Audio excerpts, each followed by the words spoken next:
চাকা চেক দিতে হবে, চাকা ভিতরে হাওয়া আছে কিনা। তারপর হচ্ছে আপনার দেখতে হবে ইঞ্জিনের রেডিওটা পানি আছে কিনা, এগুলো চেক দিবেন। তারপর চেক দেওয়া হচ্ছে যখন আপনি ভিতরে বসবেন, ভিতরে বসে সিটটা এভাবে দেখবেন, আর গাড়ির ভিতরটা দেখবেন কোনো কিছু আছে কিনা, বা ড্যাশবোর্ডটা পরিষ্কার কিনা।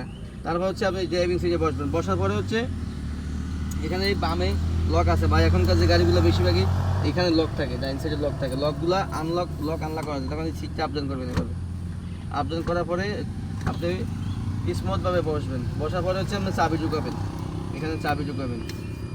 এখানে দেখা চিহ্ন আছে কয়টা, এখানে আছে লক, তারপরে আছে এসি, তারপরে আছে অন, তারপরে স্টার্ট।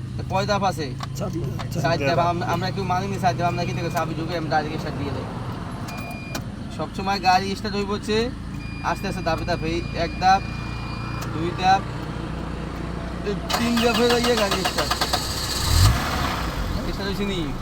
আমরা কি তা করি, এমন ছাত্র আছে এই এক্সট্রা চাপ দেয় না, এক্সট্রা চাপ ছাড়া গাড়ি স্টার্ট দিয়ে এলাম। এক্সট্রা চাপ থাকি গাড়ি স্টার্ট হইব, এক্সট্রা চাপ দিয়ে তারপর আপনি গাড়ি স্টার্ট করতে হবে। বন্ধ করবেন তাও আস্তে আস্তে, এই ধাপে ধাপে গাড়ি বন্ধ।